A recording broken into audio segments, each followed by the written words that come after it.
We met at work quite accidentally. She was the owner's eldest daughter and undeniably his favorite little princess. At 22 years old with a recently minted, albeit somewhat irrelevant, university degree, she stood at 5'6". Grace was the embodiment of many men's dreams, with a stunning physique and a smile that could melt an iceberg. Her long, flowing blonde hair and striking blue eyes were nothing short of captivating. One day, I was already in the lift returning from lunch when she dashed through the foyer to catch it. She seemed to be in a hurry, likely rushing to see her father. As she stepped in, she stumbled in her high heels and fell, colliding into me, and we both ended up on the floor. I quickly got up and helped her to her feet, then assisted in gathering the scattered contents of her seemingly bottomless handbag. It was astonishing how much she could fit into it and still manage to carry it around. I had noticed her before. Like many others, I was one of the enamored admirers who knew she hardly noticed us as she walked by. I knew the floor she needed and pressed the button. As the lift descended, I continued helping her. As I handed her the last item from her handbag, the lift doors opened. Our eyes met, and I smiled. She tilted her head, glanced at my name badge, and softly whispered, "Brian Nelson." That was me. "Such a sweet name. I like it," she said, turning to exit the lift. She looked back at me just as the doors closed, leaving me standing there, still smiling and utterly smitten. When the lift arrived back on my floor, I returned to my workstation, my mind still clouded with the encounter, making it difficult to focus on the complexities of the accounting software package our company was considering. The next day was payday, and I was about to go for lunch with friends when she appeared at my desk. She mentioned we needed to hurry to make it to our lunch reservation. Stunned, I looked around and saw everyone staring at us, clearly puzzled as to how I had managed to secure a lunch date with the princess. Things progressed quickly after that. Within days, I was summoned to the owner's office and sternly warned about the consequences if I ever hurt his daughter. My job was on the line, simply because she seemed to like me. I had endured 4 grueling years to earn my degree and find a job I loved, and I certainly didn't want to lose it. As it turned out, we really clicked and got along famously, even though it drained my wallet to keep up with her extravagant tastes. It wasn't that my paycheck was meager, it was more about the expensive venues she preferred. I constantly reminded myself that upsetting her would likely cost me my job, so I acquiesced to her every whim and demand. She promised her parents she'd remain a virgin until marriage, and she held steadfastly to that vow. It was frustrating for me, but at least it meant no one else was in a different position. Nearly 6 months to the day of our first encounter, as we were leaving a lunch date, she paused in front of a high-end jewelry store window to look at dress rings. I had just cleared my credit card debt and immediately sensed trouble. Thankfully, with my recent rapid promotions at work, I was finally earning enough to outpace her spending sprees. Grace found a reason to go inside just to browse, and I found myself accompanying her as she tried on various pieces of jewelry. Before long, engagement rings caught her eye. Within minutes, I knew her ring size and which ring she adored. Things were moving quickly, but I had been planning to propose in a few months anyway. I told her I needed to get back to work, and as she turned to leave, I discreetly signaled to the salesman to hold the ring, promising to return shortly. I walked her to her car in our building's parking lot, and after she drove off, I hurried back to the store. Somehow, I managed to purchase the ring she loved. When I returned to work late, I bumped into her father, who glanced at his watch and then at me with raised eyebrows. It's amazing what you can get away with at work when the boss's daughter loves you. It was a now or never moment, so I stopped to speak with him. He was heading to a meeting, so I quickly asked if I could come over that evening to speak with him and his wife, subtly showing the ring box in my hand. He smiled when he saw it, nodded, and invited me to join the family for dinner. I returned his nod, knowing that dinner was always served promptly at 8 each night. Being Wednesday, the entire family would be present, as was their tradition. Grace wouldn't realize I was coming until she came downstairs for the meal. I always enjoyed dining with her family. Her sisters were a lot of fun, and her parents seemed to genuinely like me. At least, I hoped they did. From day one, they had welcomed me warmly and treated me like the son they never had. After losing my parents in a car accident a few years ago, it felt wonderful to be enveloped in a loving family again. Grace was the eldest of 3 sisters and unquestionably the most stunning. The next in line was Victoria, who, while pretty in her own right, appeared relatively plain when standing next to Grace. Victoria was also a bit more robust, with long, mousy brown hair and brown eyes.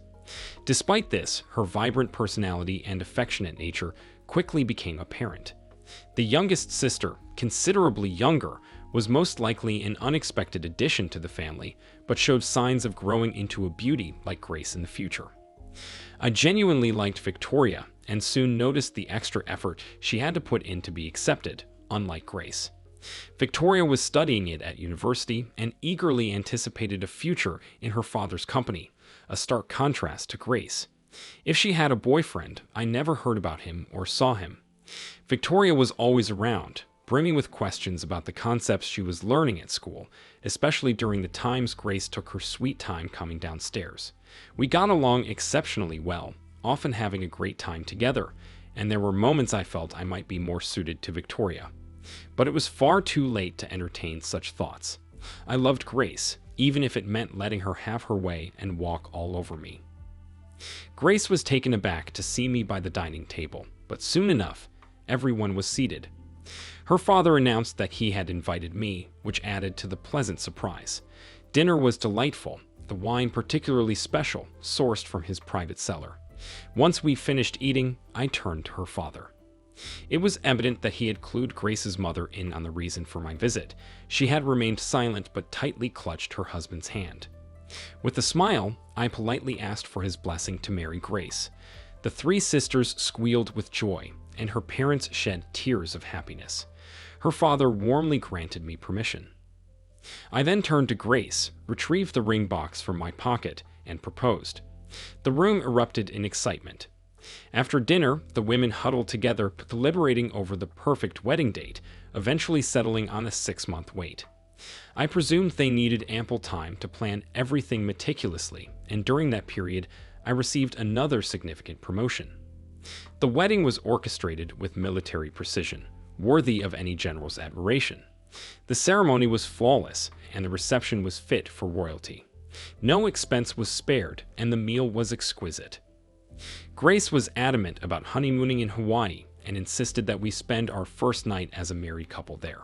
So, right after cutting the cake and changing into our travel clothes, we were whisked away in a limousine to the airport to catch our first-class flight. It cost me a fortune, but it was worth every penny. As we boarded the plane, I noticed one of the caterers seated much further back. He saw us and waved. I waved back reluctantly, as I never liked him when we first met. I found him sleazy. Grace thought he was cute, but to me, he seemed predatory. Midway through the flight, I started feeling unwell, and by the time we landed, I had already filled several sick bags. Having never experienced air sickness before, I wondered if I had caught or eaten something bad. A severe vomiting virus had been going around at work just before we left, and I decided that must be it. By the time we checked into the Hilton and reached our honeymoon suite, I knew I was in serious trouble. Grace was visibly distressed, knowing her perfect wedding night plans were ruined. The last thing I remembered was trying to shower to feel better, and then waking up in a hospital room with Grace asleep in a chair beside me. She awoke with a start when I vomited into a bag just as the doctor entered the private room. As he moved around to examine me, I noticed my carry-on bag in the wardrobe. Grace must have brought it with some clothes and toiletries. The doctor confirmed my suspicions. I had a severe strain of the vomiting virus. Perhaps Grace had mentioned something to him. I suggested Grace take a cab back to our hotel to shower, change, and eat before returning to the hospital. Though she had tears in her eyes, she agreed and left, promising to be back in a few hours. The doctor said I should have been feeling much better by then, but I wasn't.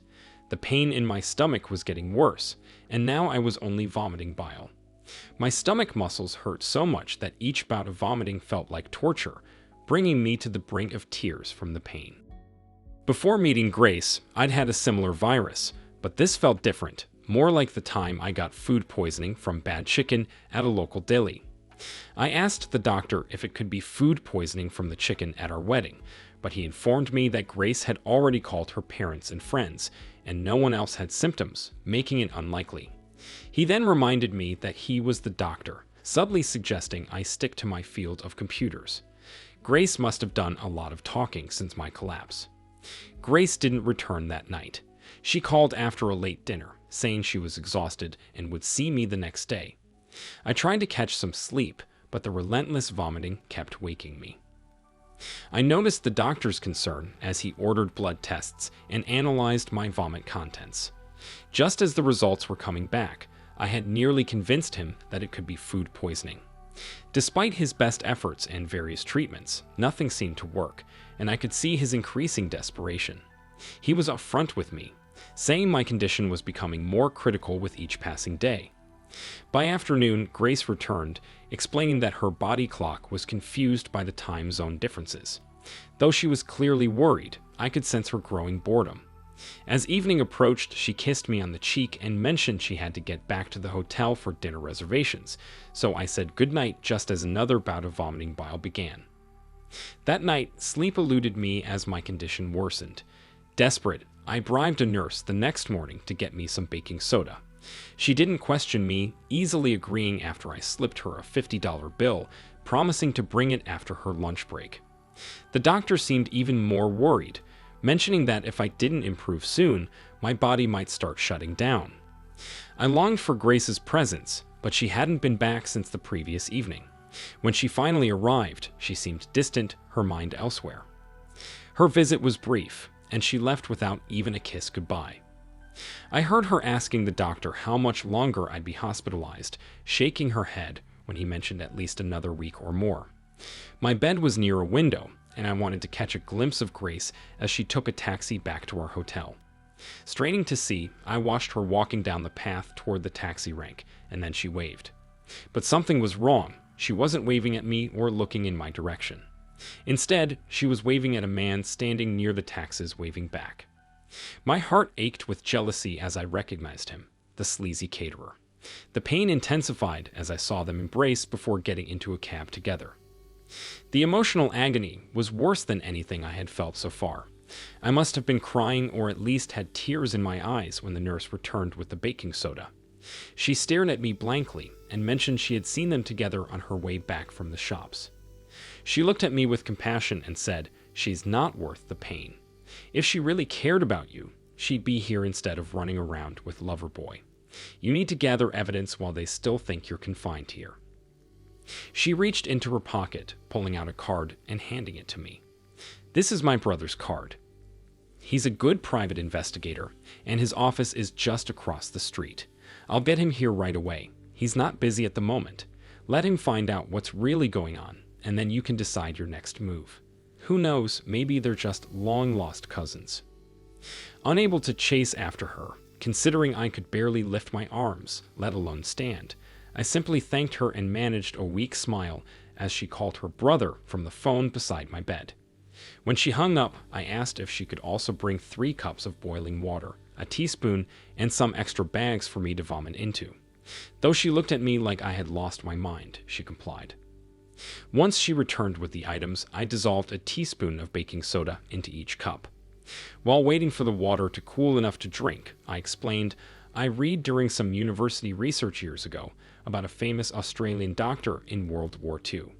He was a prisoner in Changi prison and saved fellow inmates from food poisoning using baking soda. It's worth a try." Drinking the first cup was difficult, knowing it would lead to violent vomiting, but the potential consequences of not trying were even worse.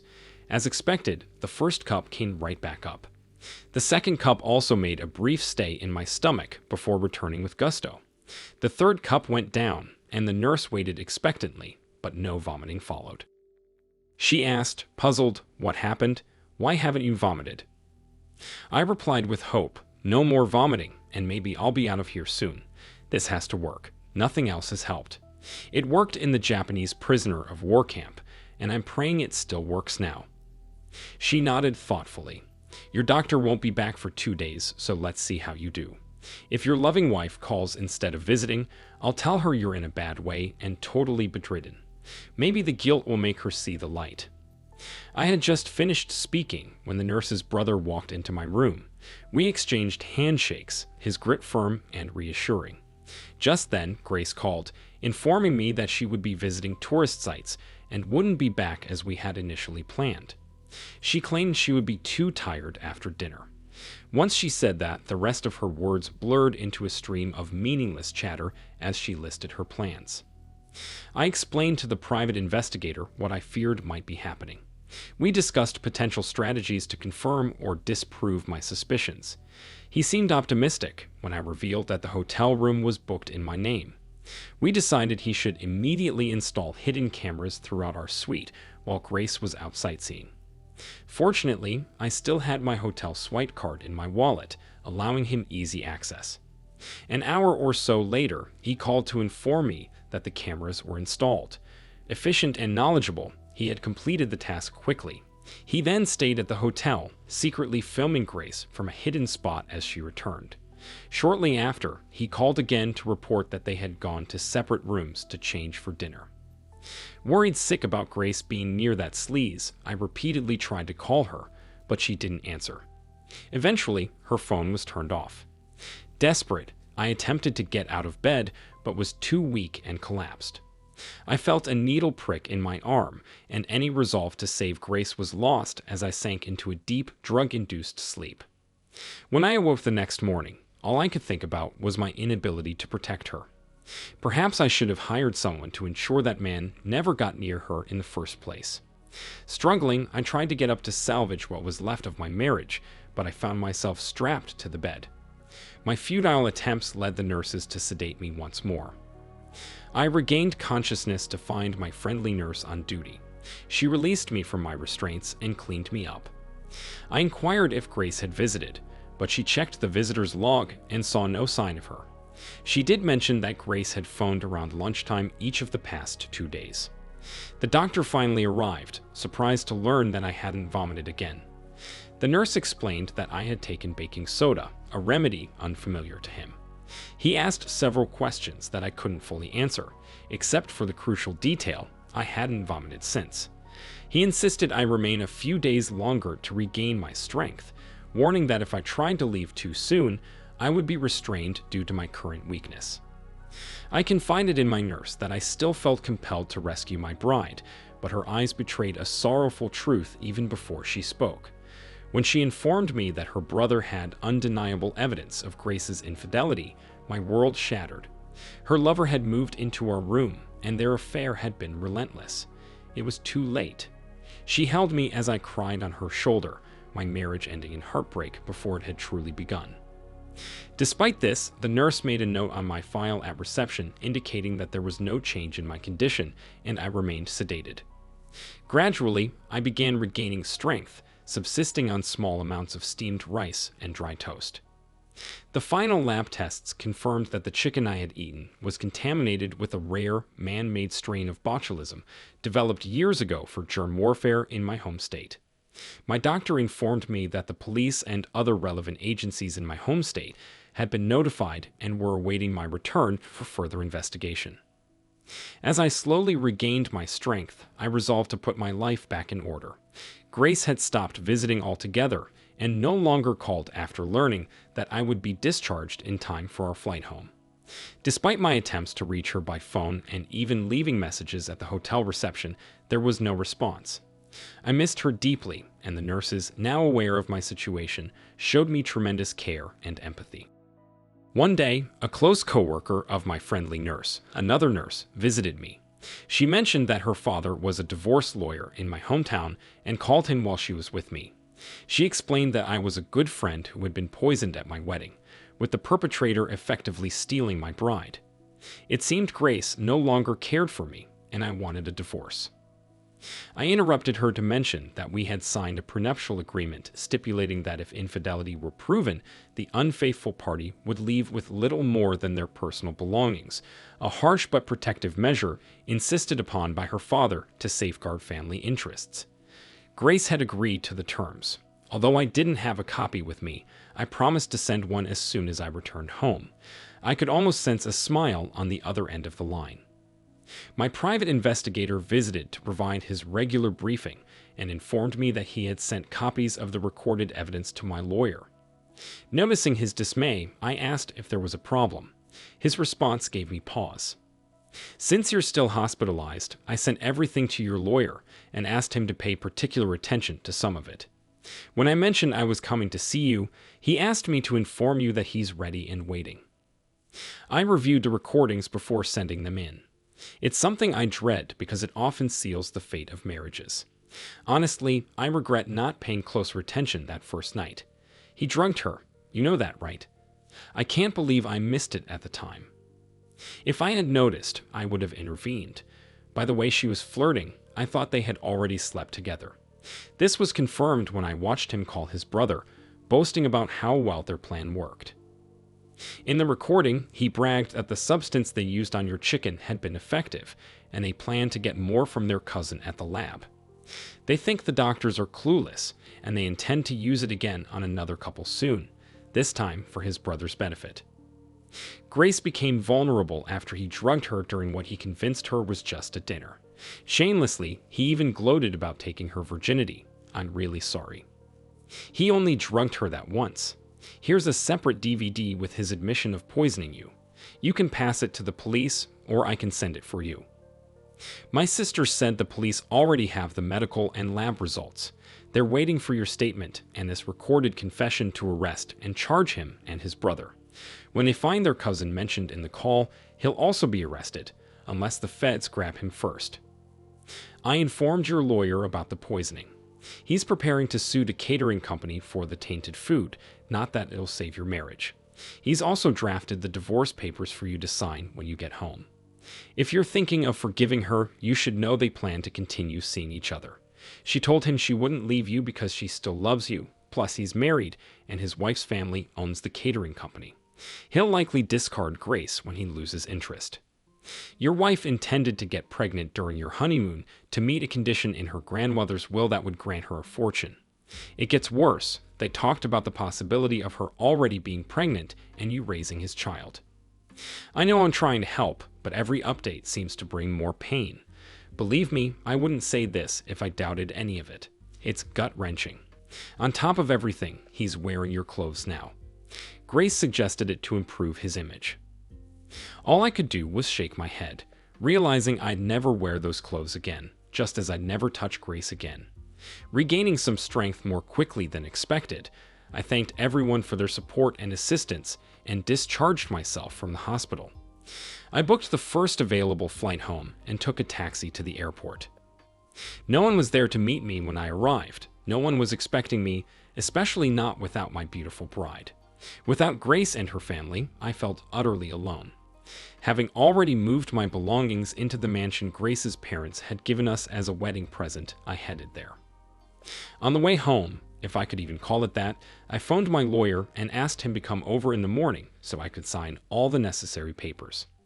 It had been a long, grueling day, and despite thinking I wouldn't be able to sleep, I soon nodded off while watching some television. The next thing I knew, I was awakened by shouts and violently dragged to the floor.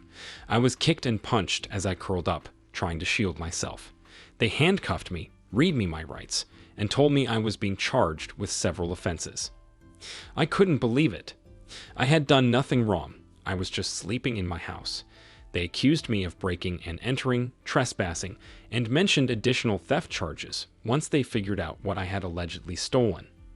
Each time I tried to speak, I was kicked hard and told to shut up. Then I heard a police officer ask someone if they knew me or had seen me before. Although I couldn't see her, I immediately recognized her voice as she demanded they throw the book at me.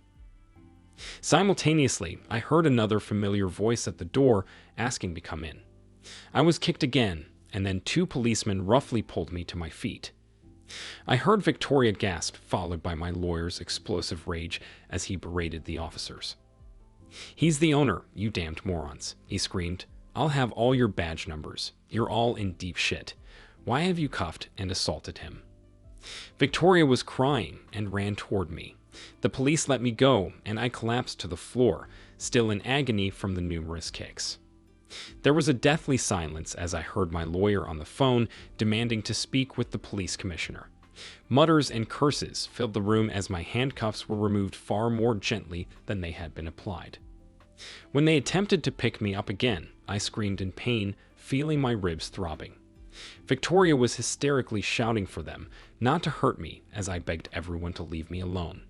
She leaned over me, crying, and insisted that Grace was frantically looking for me in Hawaii. She assured me she'd call Grace to let her know I had been found.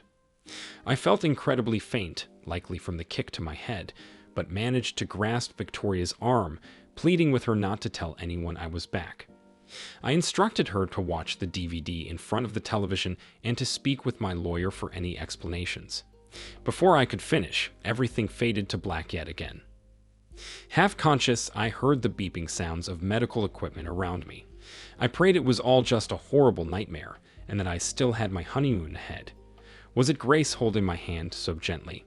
Were those her tears I felt on my hand, held against her cheek?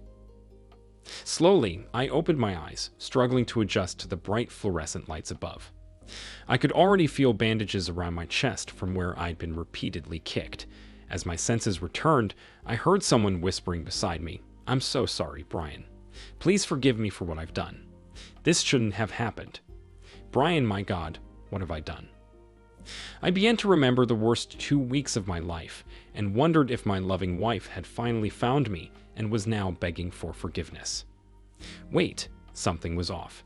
The perfume was different and the voice was much gentler. This wasn't Grace. My eyes finally focused, and before I fully comprehended, Victoria jumped up and yelled, "He's awake! He's awake!" I saw Victoria beside me, still holding my wet hand, her cheek reddened from pressing it against my hand. I glanced around the room and saw my lawyer. I recognized him from photos his daughter had shown me in the hospital and from seeing him at my house.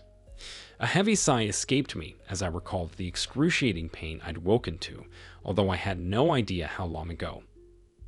I heard a frantic scramble and felt hands on me, followed by a cold stethoscope.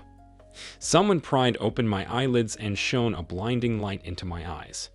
The heart monitor beeped steadily beside me, confirming I was alive, even if just barely. I thought to myself never to sigh again if this was the result. Gradually, everyone backed away from me. When I reopened my eyes and scanned the room, it seemed nearly full, but I recognized only 2 people. Victoria was still crying as she reintroduced my lawyer. He took over, introducing the others, my treating doctor and a nurse assigned to my room around the clock until I recovered. The state was covering the expenses. Next, the police commissioner and the district attorney entered the room. At my lawyer's suggestion, they informed me that due to a recent poisoning attempt, they would station 2 police officers at my door until I recovered. The scene felt chaotic. A brief silence followed, punctuated only by Victoria's sobs and the steady beeping of the heart monitor, a small comfort in the turmoil. Breaking the silence, the police commissioner approached to apologize on behalf of the department for the actions of a few overzealous officers. He also mentioned his struggle in processing the knowledge of his son's involvement, clearly hoping to avoid assault charges against his men. The reason for the district attorney's presence became clear when he explained their eagerness to finalize the paperwork for the arrest of 2 brothers and their cousin. They needed my signed statement. My lawyer read out a prepared statement we had discussed while I was still in Hawaii. I signed it quickly, enabling the DA to leave. The doctor was called away, with the 2 officers following him out to station themselves at the doorway. Once things settled, I completed signing all the documents my lawyer needed. He had found my copy of our prenuptial agreement on the floor next to where I had slept the previous night. I had been reading it. I whispered some suggestions to my lawyer, who nodded with a knowing grin. The police commissioner had made an error in judgment by apologizing for his son, one of the officers who had attacked me. He was obviously concerned about their careers if I went public with the unprovoked assault. We closed the door for privacy and proposed some ideas to the worried father. None were outrageous, but he agreed to explore them, given his political and legal connections. In return, I asked for a quick divorce and maximum consequences for the two brothers. If these demands weren't met, my private investigator in Hawaii had offered his help, still feeling somewhat responsible. Victoria stayed by my side throughout that first day and night, refusing to leave even when I suggested she go home and change. Grace called several times, tearfully saying she still hadn't found me and mentioning that my luggage was still in our room. Through her tears, Victoria confessed that it was she who had called the police. Visiting the house as she did every morning to ensure everything was secure, she had come upon the mess I had left in the kitchen and a few beer bottles scattered on the floor. Seeing my arm draped over the end of the lounge without recognizing me, she panicked and contacted the authorities, leading to their overreaction. I forgave her without hesitation, and she held my hand to her cheek, seeking solace. At one point, Victoria had her phone on speaker while talking to Grace, and I overheard an unfamiliar male voice in the background. Suspecting something, I muted the phone and asked Victoria to inquire about the man in Grace's room. Grace's call abruptly ended, but she quickly called back, claiming the signal had dropped. This time, the background noise was conspicuously absent. The next morning, my lawyer returned, seemingly invigorated by the complexity of the case. He informed me that state officials had agreed in principle to grant the divorce at the first court session that day, bolstered by the evidence we had, the prenuptial agreement, and the alleged attempted murder. Though the latter charge might have been slightly exaggerated, it was crucial for prosecuting the brothers. The fact that our marriage had never been consummated, coupled with her continuous infidelity while I was near death in the hospital, had been considered. She had even declared her intent to keep cheating and have children with her new partner. My lawyer then headed to court to ensure the state upheld its promise. He returned well before lunch with my final decree of divorce in hand. He suggested that Victoria bring her father to the hospital without initially revealing the reason or destination, given his notorious reputation for explosive reactions. Victoria agreed and left to fetch her father, knowing the challenge ahead. She texted me as she departed his office with him in pursuit. Upon their arrival, we had darkened the room by closing the blinds. The police stationed at the door seemed to concern him, and it was clear he was already on edge. Briefed in advance, the police allowed them entry without issue. As their eyes adjusted to the dim lighting, I saw a look of surprise on his face. Sensing an imminent outburst, my lawyer quickly stepped in, asking him to sit and listen before reacting. My lawyer had proven himself to be quite competent, and I couldn't help but wonder about his fees. I had never asked, and he had never mentioned them. I was taken aback when Victoria sat by my side on the bed, holding my hand. As her father took a seat, he shot both of us a venomous look. The lawyer then began to stretch the truth slightly, though it had a basis in fact, which I suppose is sometimes necessary in his profession. He swiftly informed my father-in-law, now technically my ex-father-in-law, that I was under police protection because the authorities feared for my life after I had been deliberately poisoned at my own wedding. The look of horror on his face was unmistakable. He went on to explain that while I was near death in the hospital, my loving wife had ceased all visits and could not be reached by phone. Instead, she was having an affair with the very man who had poisoned me. Our marriage had never been consummated, and now she was likely to claim she was pregnant to secure her grandmother's substantial inheritance. Victoria's father sat there, shaking his head in disbelief. Then Victoria herself spoke up, confirming that she had seen the DVD evidence of Grace's betrayal and heard their plans to deceive me indefinitely. In a defeated tone, he finally said, "But Grace called every night, telling us how worried she was about you and claiming you were very sick from a virus. She said she stayed by your side the entire time. Just the other day, she called in a panic, saying you had disappeared from the hospital and no one could find you. We were planning to fly out to help her, but she insisted we meet her here because she had a friend assisting her there. She was confident you would show up before it was time to leave. She suggested you might have been delirious. Grace is flying home tomorrow, using her return ticket, hoping you'll be by her side." My lawyer continued, "You need to understand that Grace wasn't a part of the conspiracy to poison Brian and is, in fact, as much a victim here. However, she committed adultery and continued her infidelity daily, completely ignoring Brian in his near-death state. Both Brian and the hospital tried to reach Grace in the days leading up to his release, but she never responded to their calls. Brian flew home not knowing her whereabouts. As such, the state has made special provisions to expedite their divorce based on their prenuptial agreement. They are no longer married.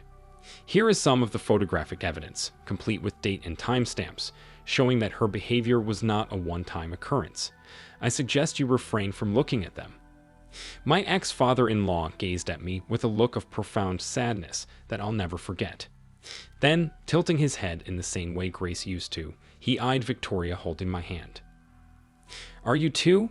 he began, his voice trailing off. "No," we both responded in unison. "Victoria found me at home when I returned from Hawaii," I explained. "She has stood by me during some incredibly painful situations in these past few days while I've been hospitalized. Without her, I don't know what would have happened to me. She's been like the guardian angel that Grace was supposed to be."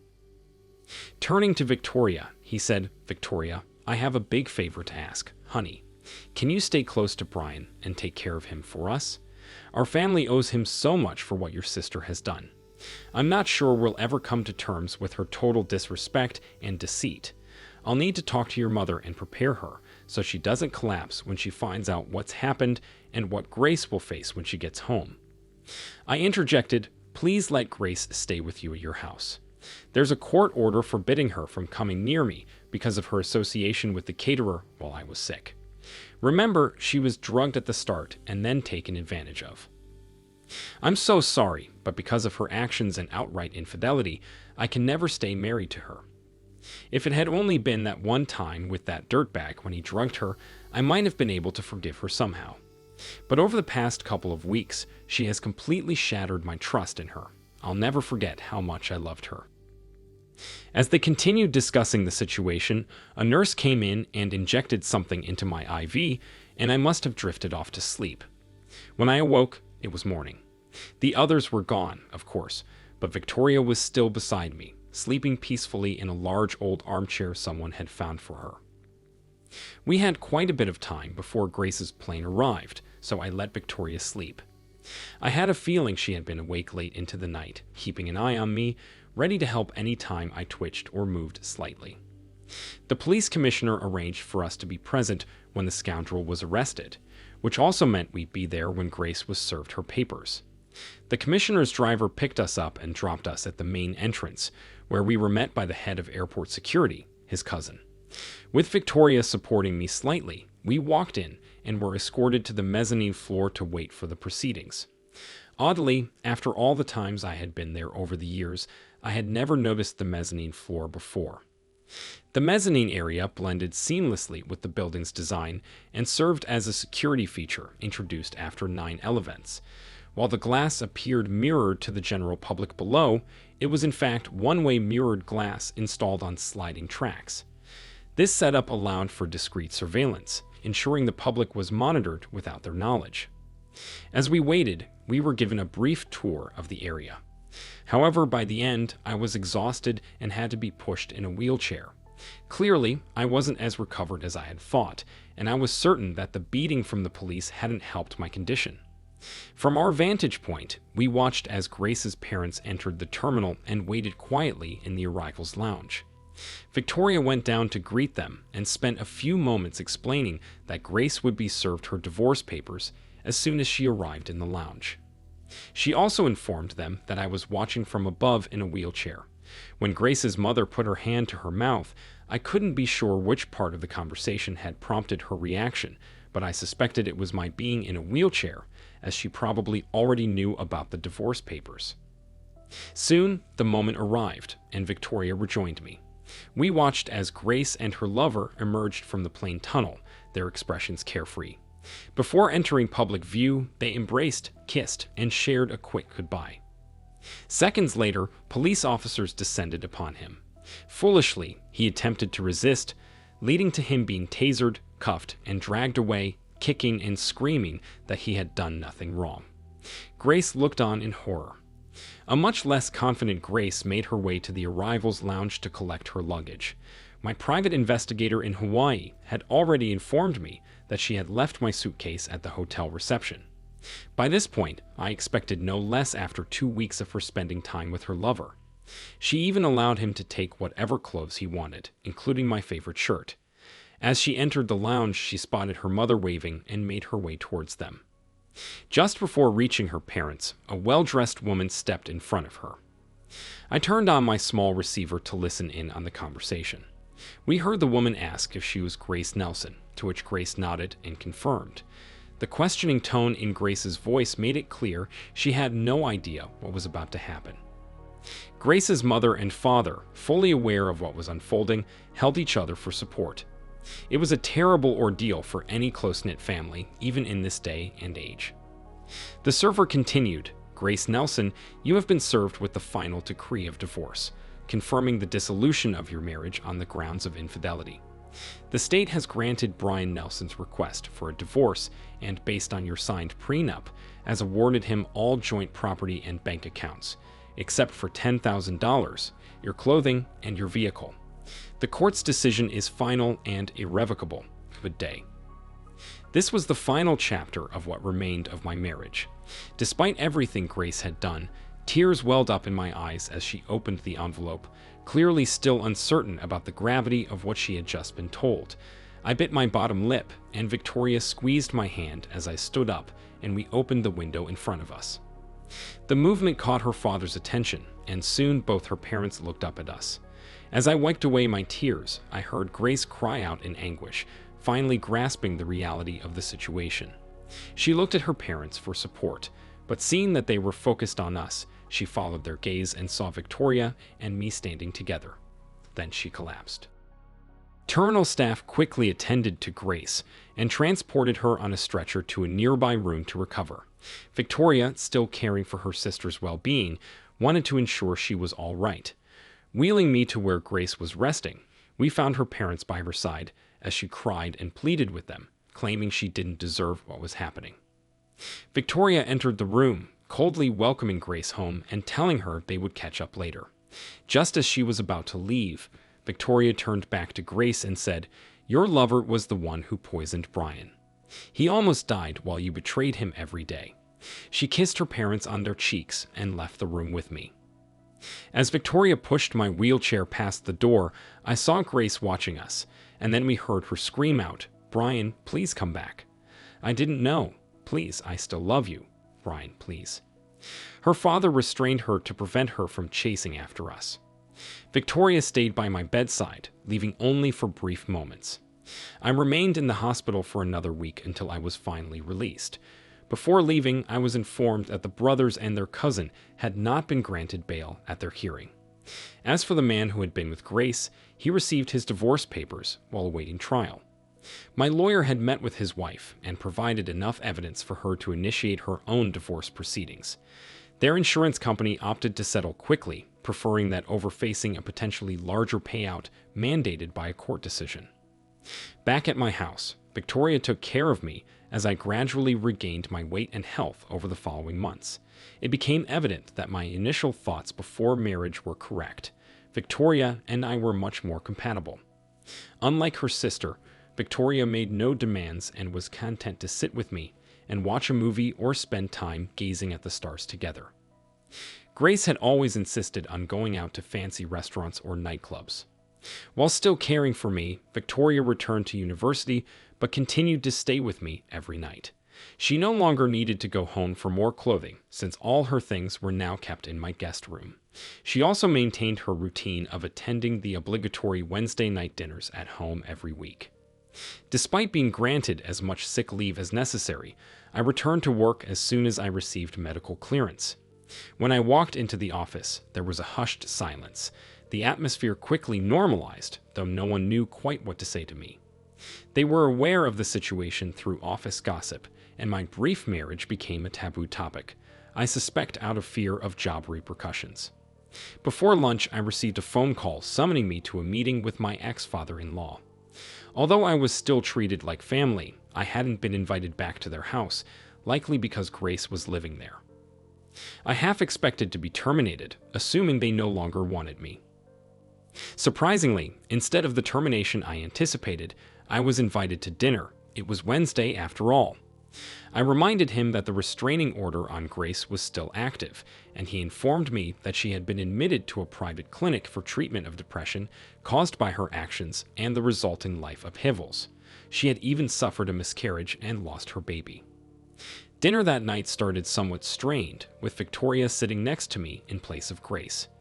Grace's name was conspicuously absent from the conversation, though I received numerous glances from their mother. Eventually, she spoke up. "Brian, what are your plans now? We know you're not seeing anyone else, and now we only see Victoria on Wednesday nights. You two have seemed very close since, well, you know when. We just like to say how sorry we are for everything that happened and how much we enjoyed having you as part of our family. Although we might be jumping the gun a bit, we'd really like you to stay part of our family somehow." I could see she was flustered and trying to gather her thoughts. Then she continued, "I had my heart set on some grandchildren soon, and we thought that maybe you and Victoria might have developed an interest in each other." She then turned bright red. I turned to Victoria, picked up her hand, and said with a grin, "I think your mother wants me to get you pregnant. Should we start practicing tonight?" My playful tone made it clear to everyone that I was joking. At least, I hoped they knew. Victoria responded, "Brian, you know I promised my parents I'd be a virgin on my wedding night, so if you want to have children with me, we'll need to get married first." I expected some light-hearted banter from Victoria, but her earnest reply caught me off guard. The entire table fell silent, awaiting my response. My mind raced at 1,000,000 miles per hour. Unlike my well-planned proposal to Grace, my relationship with Victoria had grown organically while she cared for me. We had become best friends, sharing our dreams, aspirations, and even our likes and dislikes during those long hours together. Despite our closeness, we had managed to stop ourselves from crossing that line several times. Simply being with her, holding her, and listening to her breathe was enough. Suddenly, it hit me that we were more than just best friends. We were deeply compatible. At that precise moment, I realized how much I had grown to love her. It didn't feel like a rebound. It felt more profound than the love I'd had for her sister. Though it felt like an eternity, only about a minute had passed, an incredibly life-altering 60 seconds or so before I gathered my thoughts. I turned to her parents, licked my dry lips, and possibly shaking a little, finally said, "Well, if you both want me to stay in the family and have grandchildren, I suppose that means you'd support me in asking Victoria to marry me." Her mother burst into tears, saying, "Please, we'd like that very much." I didn't have a ring to offer at that moment, but I turned to Victoria and, without a second thought, asked her to marry me. We kissed as soon as she accepted. Her mother then added, "The same inheritance rules apply to you as they did to your sister. Let's go work out a date." With that, the three women left the table.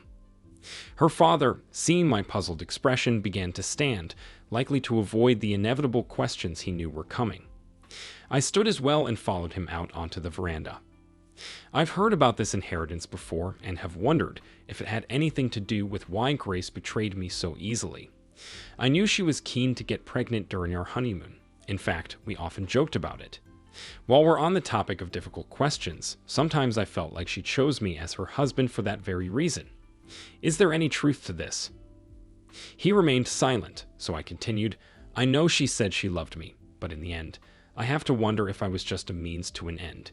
Someone to inseminate her during our honeymoon because she liked me when we first met. You know there's a recording of her saying she hoped she was pregnant by her lover while I was in the hospital. I hope Victoria isn't being swayed by the same inheritance that's looming over her," I said. The room was silent for a moment before he finally replied, "My mother was extremely wealthy in her own right, and when she passed away, she left her fortune to her 3 granddaughters, provided they met certain conditions. First, they must be virgins when they marry, and they do have to be checked on their wedding day. Second, they must have a baby within 9 months of their honeymoon. Third, they need to name the baby after my mother or father. If any of them fail to meet these conditions, the inheritance drops from $10 million to $1 million. So, when we observed Grace's behavior, we wondered about her motivations, just like you probably are now. Grace won't be destitute. She will receive $1 million after she satisfies the third condition. But it's hard not to speculate whether she aimed for the $10 million and manipulated the situation to her advantage. We're truly sorry about what happened. We didn't see this side of her when you two got married. We believed that Grace's love for you was genuine. Victoria is different from her sister. I'm sure you've noticed that there's a strong bond between the two of you, almost as if it's just waiting to be formalized in marriage. We've seen Victoria when she's with you. She's always watching you, her eyes never leaving you. There's more to my mother's will, but I'm not permitted to discuss it further at this time. Naturally, a prenuptial agreement will be expected again. I trust you understand. His explanation clarified some things, but also left me with many more questions. I was about to ask for more details when his cell phone rang. Whispering that he had to take the call, he stepped away. Just then, the women came back, looking lively, perhaps a bit too merry from the champagne. Victoria sidled up to me and held me close. We locked lips for a few moments, prompting her mother to jokingly say, "Goodness, you two, get a room already." I had an idea. Leaning in, I whispered to Victoria, "You heard your mother. I think she wants us to start working on those grandchildren immediately. Shall we go to your room for the night?" I began to lead her away, inwardly grappling with the need to test her sincerity, wondering if she wanted me for who I was or for the potential inheritance. It felt almost like a game of chicken, seeing which of us would veer away from the speeding cars first. Victoria didn't resist but responded, "You already know I've promised my parents I would wait until my wedding night. I suspect Dad has told you about the inheritance and its conditions, but you have to know that more than anything, I want to spend the rest of my life with you. We're risking a lot, but if that's what you truly want, then I want it too. Let's go." She turned to her parents and wished them good night, ready to follow me regardless of what it might cost her. We walked into the house, and her mother's eyes widened in surprise. She seemed about to say something, but no words came out. As we passed through the doorway, I stopped and turned to Victoria, kissing her gently. "Victoria," I said quietly, "you promised your parents, and that's obviously important to them. You were ready to give up your inheritance for me, but that's not fair to you. So we'll wait until our wedding night. Just don't make it too far away, please. You're incredibly desirable, but I'll wait." We kissed again, holding each other close. 3 months later, we were married. Victoria signed our prenuptial agreement, reaffirming her belief in our future together, which made me ponder Grace's true feelings about me even more. Grace attended the wedding with her new partner and wished us well. She had benefited greatly from therapy and seemed genuinely happy. They were planning their wedding for the following year and looked like a great match. We managed to wait until our wedding night, and nearly 9 months later, Eleanor Marjorie Nelson arrived a bit early. We had just brought Eleanor home when her grandmother visited to help out, and she immediately started asking about our plans for a second grandchild. My parents would have adored Eleanor, and I often wished my mother could have held her and watched her grow up. I knew they would have been close. Sometimes watching Eleanor, I could see my mother smile and felt she was sharing those precious moments with her granddaughter. At one of our usual Wednesday night family gatherings a few weeks later, we were surprised to see the family lawyer there as a guest. After dinner, he handed Victoria account details for $10 million. Just when we thought everything was settled, we were floored when I was given 10% of the shares in their family company and made vice president as part of the inheritance. Reflecting on everything, I felt reassured that this time I had definitely married the right sister. Thank you for watching this video to the end. If you liked it, please like it and subscribe to the channel. See you soon.